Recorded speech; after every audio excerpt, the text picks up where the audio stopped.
Bonjour tout le monde, ça va bien? Oui. Et puis les autres aussi? Hey, ça fait longtemps, il me semble que je vous ai vu face à face. Je suis vraiment content d'être là ce matin. Bienvenue à tout le monde, bienvenue à ceux qui nous écoutent, à ceux qui vont le faire un peu plus tard. C'est toujours une belle occasion d'être ici pour partager la parole avec vous. J'ai changé un petit peu le titre, Jean-Pierre. Ça s'appelle « Prendre la fin comme départ ». Et vous savez, suite à un décès, une des phrases qu'on peut entendre le plus souvent, c'est quoi? La vie est courte, il faut pouvoir en profiter le plus possible. Hein? On entend souvent ça. Parce qu'on ne sait pas de quoi demain sera fait. Et l'apôtre Jacques était de ce même avis d'ailleurs. Hein? Il dit, vous qui ne savez pas ce qui arrivera demain. Il dit, en effet, qu'est-ce que votre vie? C'est une vapeur qui paraît pour un instant et qui disparaît ensuite. Notre vie, c'est ça. Hein? C'est d'autant plus vrai pour ceux qui croient qu'il n'existe rien après la mort. Donc, puisque nous avons seulement une vie à vivre, qu'ils disent, aussi bien en profiter. Pour ces gens-là, c'est le ici, le maintenant qui compte. L'apôtre Paul résumerait ça de cette façon-là. Il l'a résumé de cette façon-là dans 1 Corinthiens 15. Le verset 22, il dit, « Si les morts ne ressuscitent pas, alors mangeons et buvons, parce que demain, nous allons mourir, nous mourrons. » Mais une vision chrétienne voit notre destination finale vraiment autrement. Et ça change complètement aussi notre manière de vivre, de la façon dont on sait comment elle va finir. Ça dit que nous sommes des voyageurs sur la terre, hein? Dans 1 Pierre 2, verset 11. Je me rappelle avoir déjà entendu au sujet de Michael Phelps, pour ceux qui l'ont connu, c'est un multiple champion du monde, un champion olympique en natation. Il devait se voir terminer la course en premier avant d'entendre le coup de départ. C'est une question de visualisation, c'est bien dit, hein? Essayez de le dire. Visualisation. Ouais, pas facile. Et de se concentrer sur l'objectif qu'on veut atteindre. Ça a été la même chose, j'ai vu ça avec Jakub Dobeš, pour ceux qui connaissent le gardien du Canadien de Montréal dans les séries. On lui a appris à faire ce genre de choses-là aussi. Puis vous avez peut-être remarqué que sa performance a peut-être été grandement améliorée. Là, ça a amélioré son jeu dans les séries comme tel. Nous sommes des voyageurs sur la Terre. Imagine que tu pars pour la fin de semaine, en camping. Tu sais, tu prends ta tente, un sac de couchage, une flashlight, un peu de nourriture. Et puis là, tu es prêt à t'en aller avec ton chum. Mais lui, il dit, attends un peu, il dit, j'ai oublié quelque chose. Il part et il revient avec la télévision.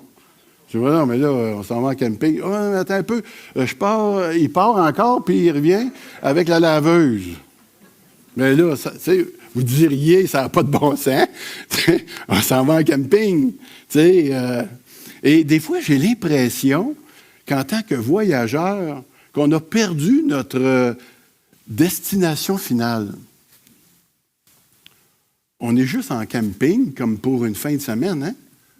On est arrivé hier, puis on part demain. C'est ça, par rapport à l'éternité. Ça, c'est toute notre vie, ça. Une fin de semaine de camping. On s'inquiète tellement trop pour les quelques heures, pour le petit de temps qu'on passe ici-bas. Paul encourageait les chrétiens de Philippe à voir la fin comme point de départ.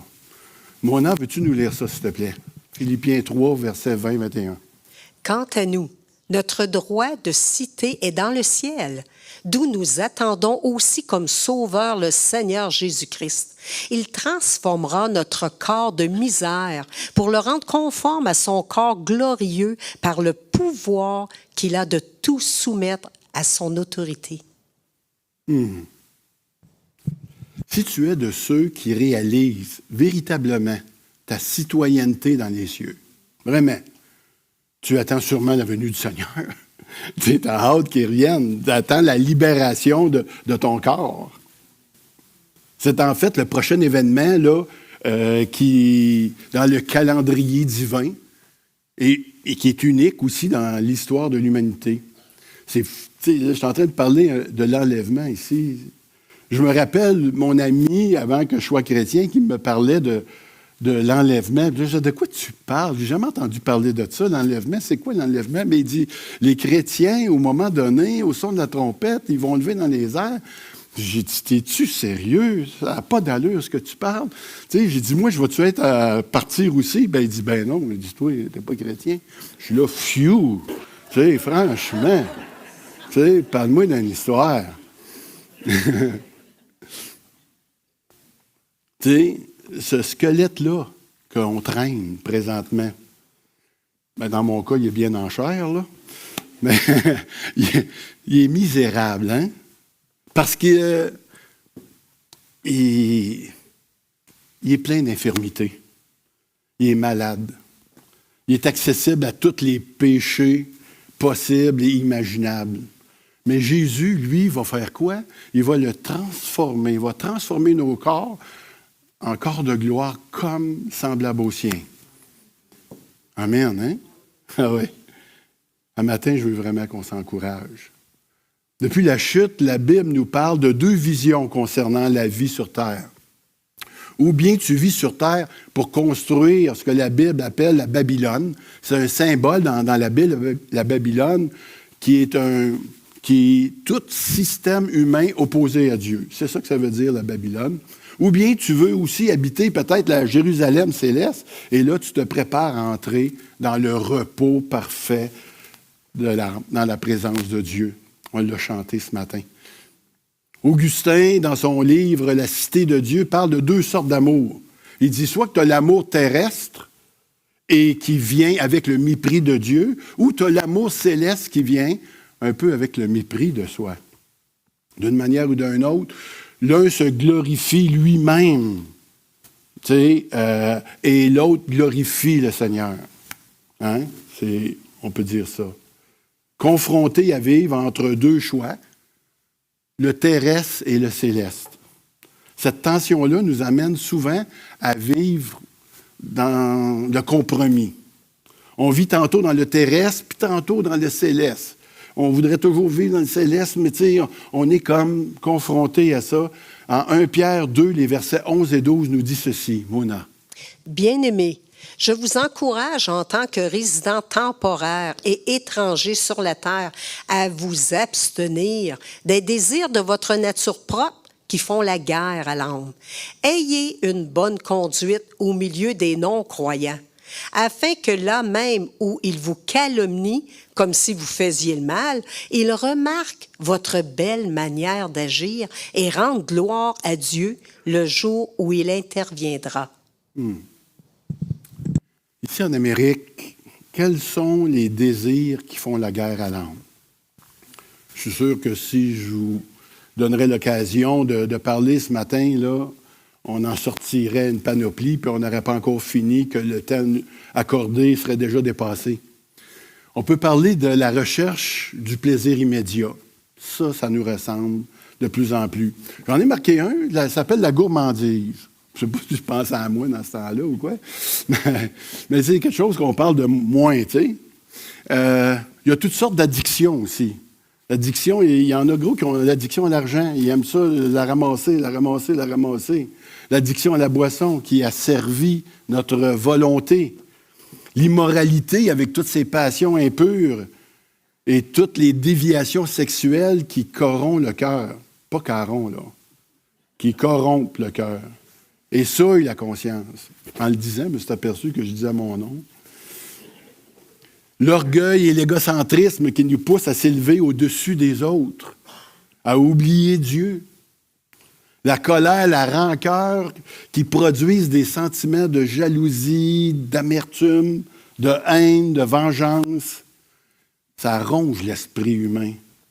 Puis d'un autre côté, on veut rester aussi, soit amis du monde, comme ça, en profitant de tout ce qu'il y a à nous offrir. Et de l'autre côté, on s'attache aussi au céleste, quand même.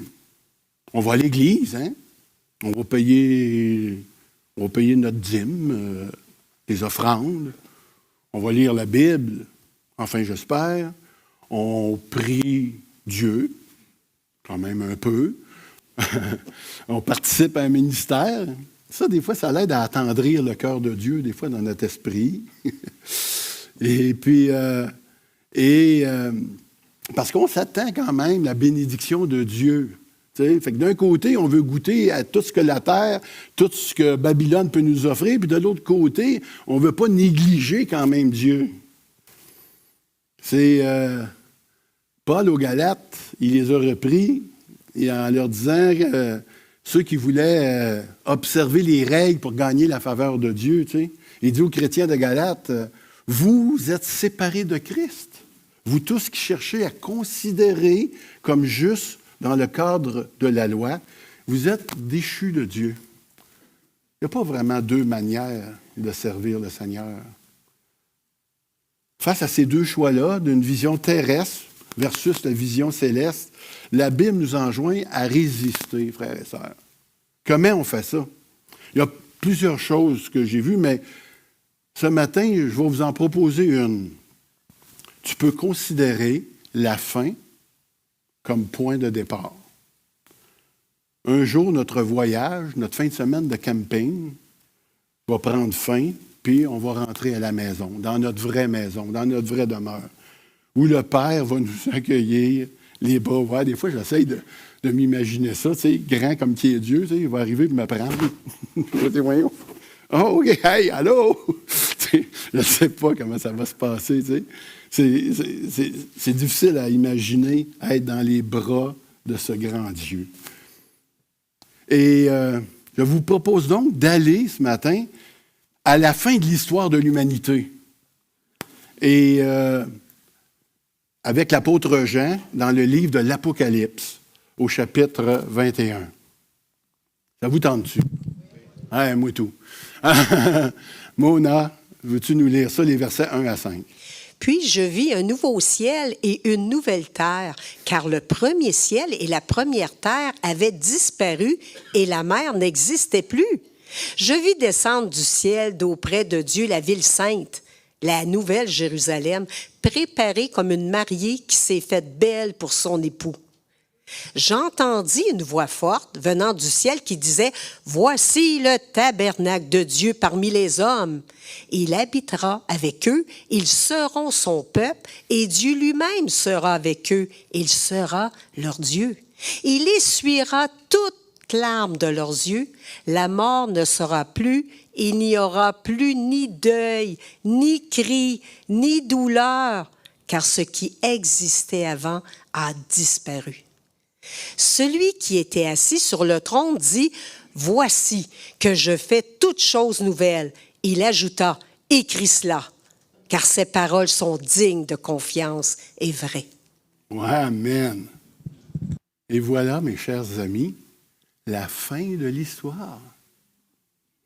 Si tu crois en Dieu, si tu crois surtout ce que Dieu dit, sache que ces paroles qu'on vient de lire sont vraies. Dieu répond à la question « Comment l'histoire finit? » Voici. Personne n'a écouté ça, un film qui semble ne pas avoir de fin ou qui te laisse sur ta faim. On veut qu'à la fin, les méchants soient punis et que ça finisse bien pour les gentils. Eh bien, voici l'histoire, comment l'histoire finit. En fait, pour les gentils, les rachetés, les enfants de Dieu. C'est ce que ce texte nous parle. Mais on va y revenir un petit peu plus tard parce qu'il faut quand même faire un petit croche. Parce que dans la fin, il y a une fin pour les bons, puis il y a aussi une fin pour les méchants. Et en passant, le méchant dans la Bible, c'est pas nécessairement un meurtrier et un voleur. C'est aussi une bonne personne qui obéit tout simplement pas à l'Évangile. L'Évangile, c'est de croire en l'œuvre de Christ sur la croix et non pas en ses propres œuvres qu'on fait pour accéder à ce que Dieu nous reçoive, nous rende acceptables. Ça n'existe pas au ciel des bonnes personnes. Quand même. Il y a juste des méchants au ciel. des méchants qui ont cru en l'œuvre de Dieu, qui ont été pardonnés puis qui ont été justifiés. Ça, c'est le genre de personnes qu'on va rencontrer au ciel. Dans le fond, les gentils sont des méchants pardonnés, tout simplement, car la Bible dit que tous sont pécheurs et sont privés de la gloire de Dieu, dans Romains 3, 23. Il y a des personnes qui sont gentilles dans ce monde, puis c'est vrai, puis on en côtoie régulièrement. Mais la Bible les considère comme méchants, méchantes. S'ils refusent le pardon de Dieu, s'ils refusent de reconnaître qu'ils sont pécheurs. Voici ce que l'apôtre Paul dit à leur sujet. Mona. Il viendra du ciel avec ses anges puissants, au milieu d'un grand feu, et il punira ceux qui ne connaissent pas Dieu et qui n'obéissent pas à la bonne nouvelle de notre Seigneur Jésus. Voilà la punition pour ces gens-là. Ils seront détruits pour toujours, loin du Seigneur et loin de sa puissance glorieuse. Or donc, tout dépendant de ta vision du monde, la fin va différer. Si tu es un croyant, connaître la fin de l'histoire, ça va t'aider à avancer avec confiance et assurance aujourd'hui. Si tu n'es pas un croyant, si ta vision du monde s'oppose à celle de Dieu, bien, ça nous dit tout simplement qu'il y a une sentence, une perdition éternelle. Ça, une perdition éternelle, c'est un cauchemar dans lequel tu ne sortiras jamais. Tu vas rester pogné dans ton cauchemar pour toujours. C'est ça la réalité des méchants. Personnellement, moi, sérieux, j'aime pas ça parler de ça. Pas le dimanche matin en église, mais c'est la Bible. C'est la vérité. Il faut quand même le dire. Peut-être des fois, moi, je suis un petit peu lâche de pas trop en parler parce que j'ai de la misère à imaginer la fin de ceux que j'aime, qui ne connaissent pas encore le Seigneur. Puis je suis sûr que la plupart d'entre vous, c'est comme ça. C'est ce qui motive Gabriel à aller dans les parcs le lundi, certainement. C'est normal de trembler en parlant de l'enfer. Notre vision de Apocalypse 21 que nous avons lu tantôt, ça serait incomplet sans la réalité du jugement final. La Bible nous parle de l'enfer dans plusieurs versets. Je vais juste vous en citer quelques-uns. C'est à peine quelques-uns. Dans Matthieu 25, 41, un châtiment éternel, un feu qui ne s'éteint pas. Dans Apocalypse 20, 10, un tourment éternel et conscient. Dans Apocalypse 14, 10, 11, un tourmenté dans le soufre et dans le feu. En Romains 2, 7, 11, un lieu d'angoisse. Dans Matthieu 25, 30, où les pleurs résonneront au milieu des grincements de dents. Hey, là, on est content. Il y en a qui sont contents, là, quand je lis ça ce matin, parce qu'ils savent que les autres ne passeront pas là. C'est effrayant, je sais bien. On peut dire que c'est peut-être rassurant aussi. Vous savez, car ces images de feu, de tourment, d'angoisse, de pleurs, ça nous montre quoi? La justice de Dieu. Dieu est parfaitement amour et Dieu est parfaitement juste. Et on ne peut pas échapper l'un de l'autre. Dieu n'est pas aveugle et insensible à tout le mal commis à chaque jour. Comme lorsque nous écoutons un film, nous avons hâte à la fin que les méchants soient punis. Je suis tout seul de même. On a hâte. Même des fois, s'ils meurent trop vite, on n'est pas content. On aimerait ça qu'ils en prennent une coupe de mornif sur le bord de la bouche. Tu sais. Mais c'est tout simplement parce qu'on a ce sentiment-là de justice, parce qu'on était fait à l'image de Dieu. Et on peut dire, avec le psalmiste, ceci, Mona. Jusqu'à quand les méchants éternels? Jusqu'à quand les méchants vont-ils triompher? Ils fanfaronnent, ils parlent avec arrogance, tous ceux qui commettent l'injustice se vantent. Et ils disent, l'Éternel ne le voit pas. Le Dieu de Jacob n'y fait pas attention. Fais attention, idiot, homme stupide. Quand ferez-vous preuve de bon sens? Celui qui a fixé l'oreille n'entendrait-il pas? Celui qui a formé l'œil ne verrait-il pas?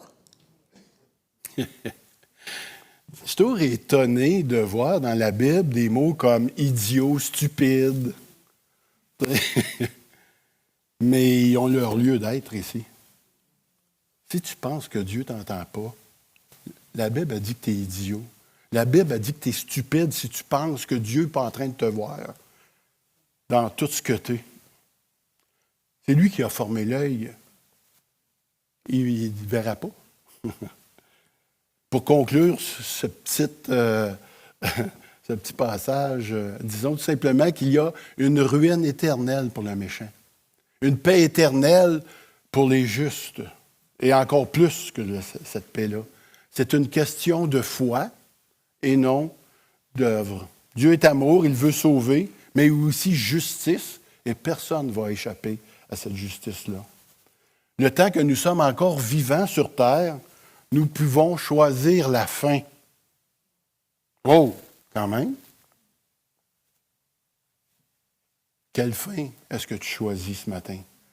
Personnellement, je ne sais pas, mais je te conseille de choisir la vie pour que tu vives. Amen. La fin pour le juste. Ah, voilà. On y arrive. Puis j'entendis du ciel une voix qui disait « Écris, heureux les morts qui meurent dans le Seigneur, et ce dès maintenant. Oui, dit l'Esprit, ainsi ils se reposent de leurs travaux et leurs œuvres les suivent. » C'est rare qu'on dise ça, cette phrase-là. Heureux les morts. Heureux les morts qui meurent dans le Seigneur. Y a-t-il des personnes ici qui connaissent des morts heureux? Hein? On en connaît tous. Si ça fait un bon bout de temps que vous êtes au Seigneur, on sait qu'il y en a qui nous attendent de l'autre bord, puis qui sont heureux.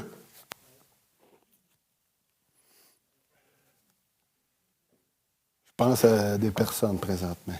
Amen. On s'en en ennuie, mais on va les revoir. Amen. Pendant longtemps, au cours des siècles, les croyants avaient le désir de voir Dieu, de se retrouver dans sa présence. Puis on l'a chanté ce matin. Et de faire de lui pour toujours nos délices. Rien d'autre sur la terre n'aurait pu avoir plus d'importance, de satisfaction que de cette idée de le retrouver et de le voir face à face. Mais il semble que cette idée-là est peut-être moins présente dans l'Église aujourd'hui. Peut-être c'est une idée que je me fais. Peut-être une idée que je me fais. Parce que c'est vrai, quelqu'un m'a dit ce matin, « Hey, tu prêches sur Apocalypse? » J'ai dit, c'est rare.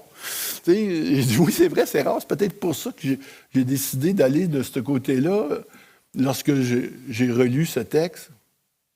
On dirait que l'Église s'est un peu laissée séduire par le monde. Le confort matériel, avec toutes les distractions. Le téléphone. Le téléphone. Tu es en train de me demander si ce n'est pas une invention du diable. Hey, les maris s'en plaignent, les parents s'en plaignent, les professeurs s'en plaignent. Écoute, ils nous ont branché un troisième appareil après le corps. C'est des distractions incroyables. Et on se laisse tellement facilement gagner à cause de ça par toutes les choses passagères de ce monde. Puis on en oublie les vrais. Je crois que c'est cela qui a motivé mon message exactement ce matin. Le message qui voulait parler un peu du ciel et de la fin. En se privant de considérer la fin dans nos vies. Savez-vous, c'est quelque chose de très, très puissant, ça. Ça a l'air de rien ce matin, mais quand on peut considérer la fin réelle de nos vies, ça a un effet sur nos vies aujourd'hui. Et c'est pas juste moi qui le dis, et là, ça, c'est fort, c'est le Seigneur. On a la puissance de l'ennemi à considérer cela. Voici ce que le Seigneur dit dans Luc 10, les versets 18 à 20, mon âme. Voici, je vous ai donné le pouvoir de marcher sur les serpents et les scorpions, et sur toute la puissance de l'ennemi, et rien ne pourra vous nuire. Cependant, ne vous réjouissez pas de ce que les esprits vous sont soumis, mais réjouissez-vous de ce que vos noms sont écrits dans le ciel. Hey, hey! Il y en a qui courent après le fait de vouloir avoir de la puissance, puis de délivrance, puis... Mais ce qui fait une différence réelle, c'est que nos noms sont inscrits dans le livre de vie de l'agneau. On a un héritage, on a des récompenses, un trésor, une demeure, un nouveau corps. Voulez-vous savoir quelque chose de plus? Je pense que si on méditerait plus davantage sur ces vérités-là, nos vies seraient davantage transformées. Juste à méditer sur ces quelques versets-là. Quand on se concentre sur la fin, notre fin, on est en mesure de supporter des moments difficiles. Est-ce que c'est vrai, ça? Est-ce qu'il y en a parmi vous qui, lorsqu'ils considèrent leur fin, surtout quand on arrive passé 50 ans, moi, je trouve qu'il en reste moins. Puis, peu importe ce qui nous arrive, écoute, on arrive à la fin du camping. Il faut quitter pour 11 heures. On dirait que c'est moins grave, là, même si tu n'as pas pêché de poisson pendant ta fin de semaine, puis si tu as eu faim un peu, puis si tu as tombé malade, puis si tu n'as pas dormi parce que ton matelas t'a mou, je ne sais pas, mais ça nous fait pas mal moins rien. Je trouve ça. Il dit, c'est Paul. Paul en arrive aussi à cela. Hein? Il dit que nos légères afflictions du moment présent, c'est quoi? Le manque de sommeil, d'argent, une santé un petit peu précaire, les conflits, produisent au-delà de toute mesure un poids éternel de gloire. Dans 2 Corinthiens 4, 17. Penser au ciel nous préserve du péché. Quand tu regardes en haut, tu es pas mal moins susceptible d'être tenté par les choses d'en bas. Ceci étant dit, on pourrait regarder ensemble, si vous voulez, quelques caractéristiques de notre prochain lieu de résidence. Dans le contexte du chapitre 21, tous les pécheurs de tous les temps, ainsi que Satan et ses démons, ont été condamnés. Quand on arrive au chapitre 21 de l'Apocalypse, tout ça, c'est derrière nous. Et Apocalypse 20, 10, le chapitre juste avant, il parle de l'ancienne terre, de l'ancien ciel. Cette terre-là n'existe plus. Ce ciel-là n'existe plus. Il va créer un nouveau ciel puis une nouvelle terre. En passant, la destruction de notre terre, telle qu'on la connaît aujourd'hui, c'est pas les bombes nucléaires qui vont la faire sauter, puis c'est pas non plus quelque chose d'écologique. C'est tout simplement le jugement de Dieu qui va la faire passer au feu. Donc, on va reprendre Apocalypse 21 avec quelques versets à la fois, Mona. Puis, je vis un nouveau ciel et une nouvelle terre, car le premier ciel et la première terre avaient disparu et la mer n'existait plus. Notre nouvelle terre va être vraiment différente. Ce qu'on voit aujourd'hui, ça n'a rien de comparable avec ce que le Seigneur nous prépare. Si on le prend de façon littérale, on pourrait même dire qu'il n'y aurait plus de mer. Mais je crois qu'il faut être prudent quand on parle de l'Apocalypse. Il y a un langage, effectivement, très symbolique aussi dans l'Apocalypse, parce que les mers, ça peut être lié tout simplement au fait qu'il n'y aurait plus de chaos puis il n'y aurait plus de mal.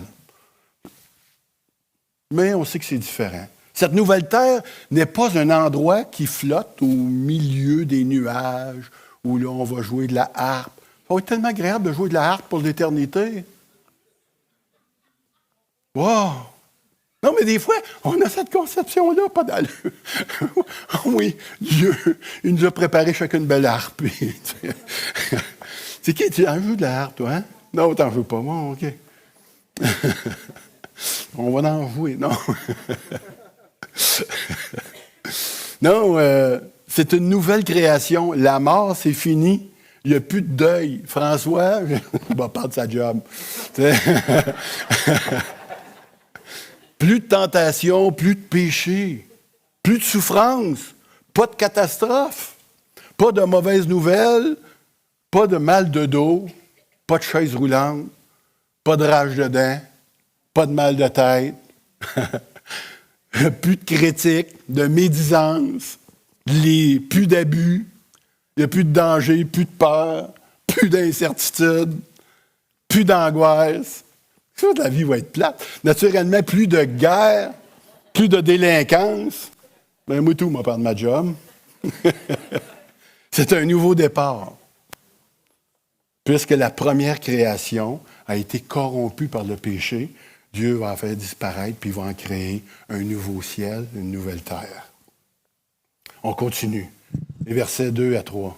Je vis descendre du ciel d'auprès de Dieu la ville sainte, la nouvelle Jérusalem, préparée comme une mariée qui s'est faite belle pour son époux. J'entendis une voix forte venant du ciel qui disait, « Voici le tabernacle de Dieu parmi les hommes. Il habitera avec eux, ils seront son peuple, et Dieu lui-même sera avec eux, il sera leur Dieu. » Mm-hmm. Ben, j'ai mis une petite photo, mais je trouvais que c'était pas tellement représentatif. J'ai demandé à IA de m'en faire une autre.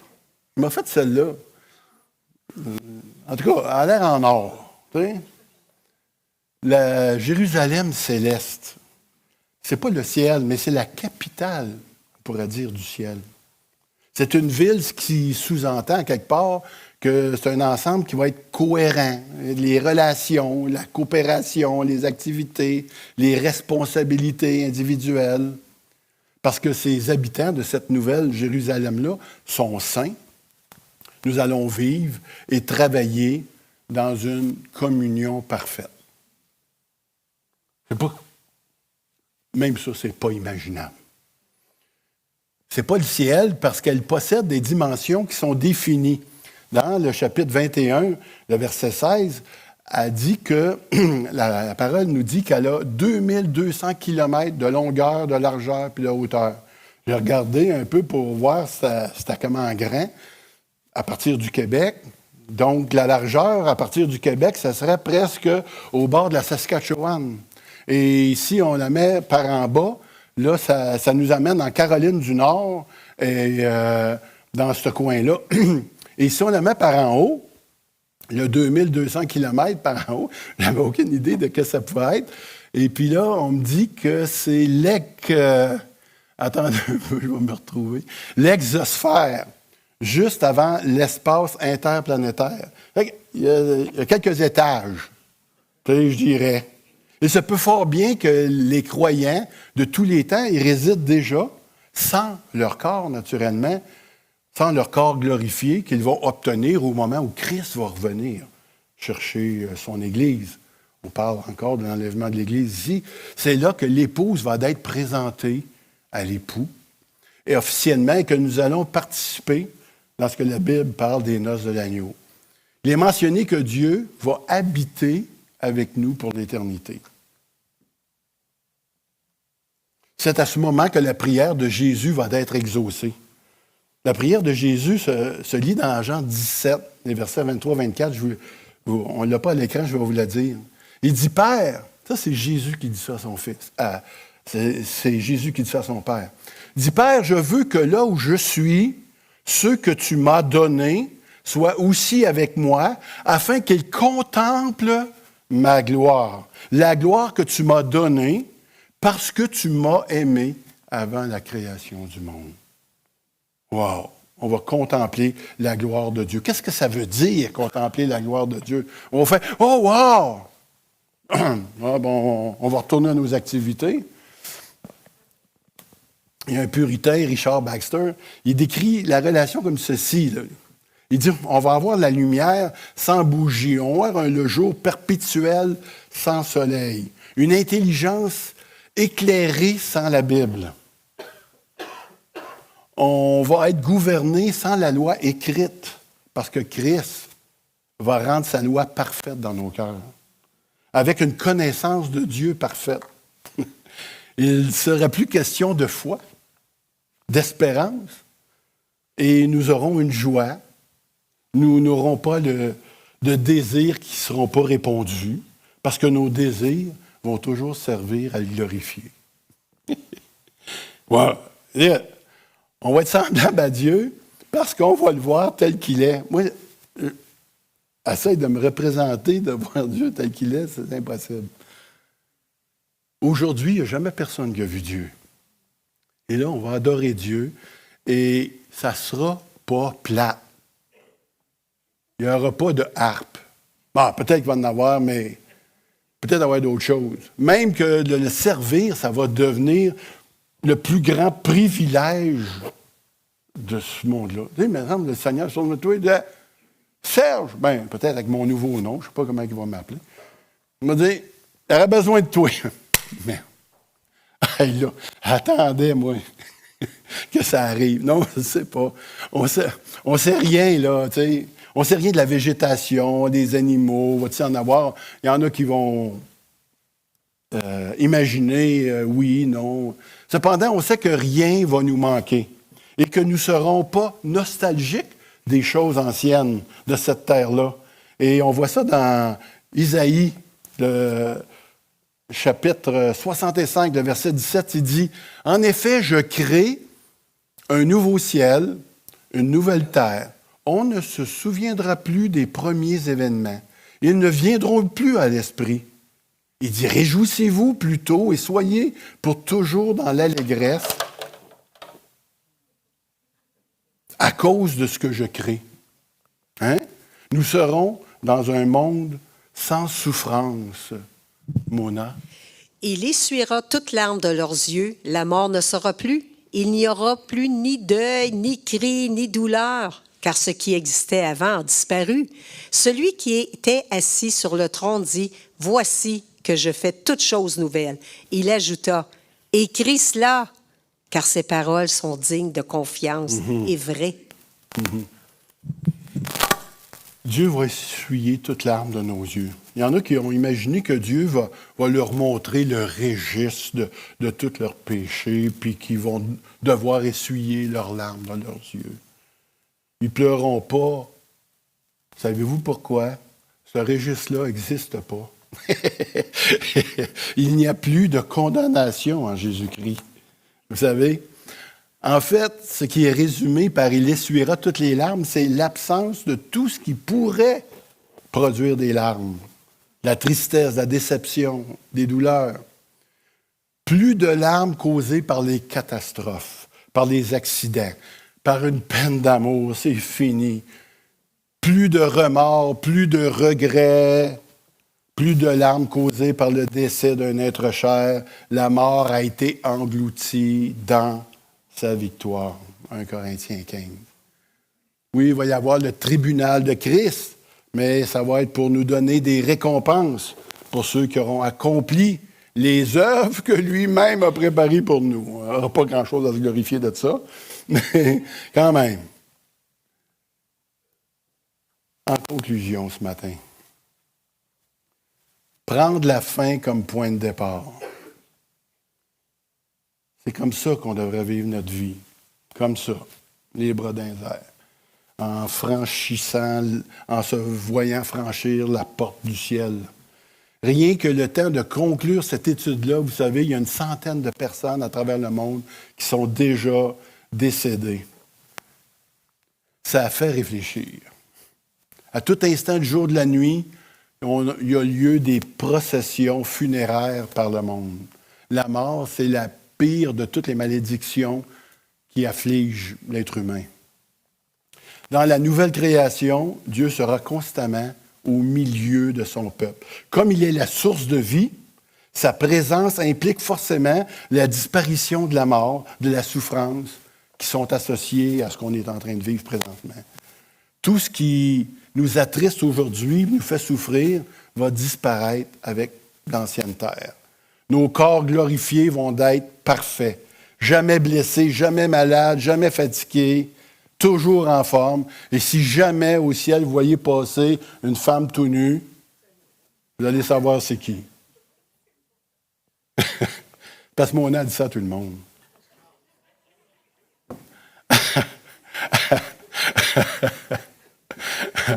Elle va être fière de son corps glorifié. Ah, Mona. J'inviterai les musiciens à approcher.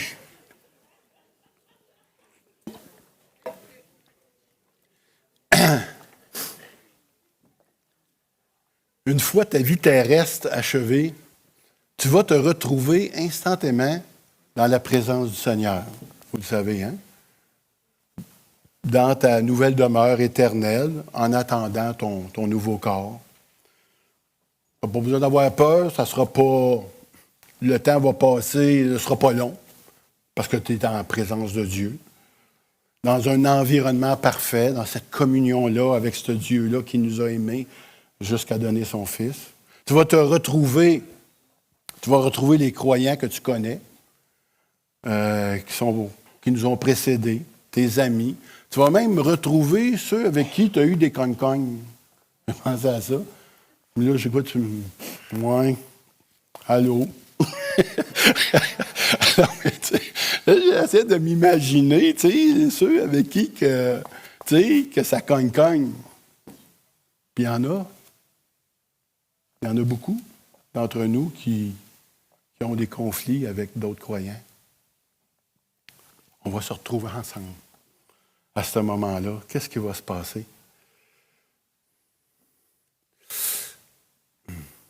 Tu vas être envahi de l'amour de Dieu à un tel point que le péché ne pourra pas interférer dans cette communion-là qu'on va retrouver ensemble. Ça, c'est une bonne chose. Puis ça serait peut-être une bonne chose de commencer cet exercice-là envers l'autre, déjà sur cette terre. Si tu considères maintenant ton existence, peut-être que tu es une personne qui est déçue de toi. Tu vois que beaucoup de choses que tu fais qui sont imparfaites, naturellement. Tu voudrais être un meilleur élève, un meilleur mari, une meilleure épouse, un meilleur père, une meilleure maman, un meilleur ami. Peut-être qu'il y en a qui aimeraient ça être des meilleurs évangélistes. Tu sais, un meilleur conseiller, un meilleur pasteur, certainement. Peut-être tu aurais souhaité être moins captif des valeurs de ce monde et plus fidèle à Jésus-Christ. Regarde la fin. Peut-être que les domaines secondaires que tu aurais voulu être, comme bricoleur, jardinier, sportif, musicien. Oui, mais des fois, il m'arrive de penser que de l'autre côté, avec mon nouveau corps, tout va redevenir possible. Dans le sens qu'on n'aurait plus besoin de travailler de mieux en mieux. On va toujours être la meilleure version de nous-mêmes. Des fois, je me dis que je pourrais faire un triple saut périlleux en ski ou voler juste par la pensée. Ça m'arrive dans mes rêves. On ne sait pas. Je suppose qu'avec un corps glorifié, on peut s'attendre à beaucoup de choses.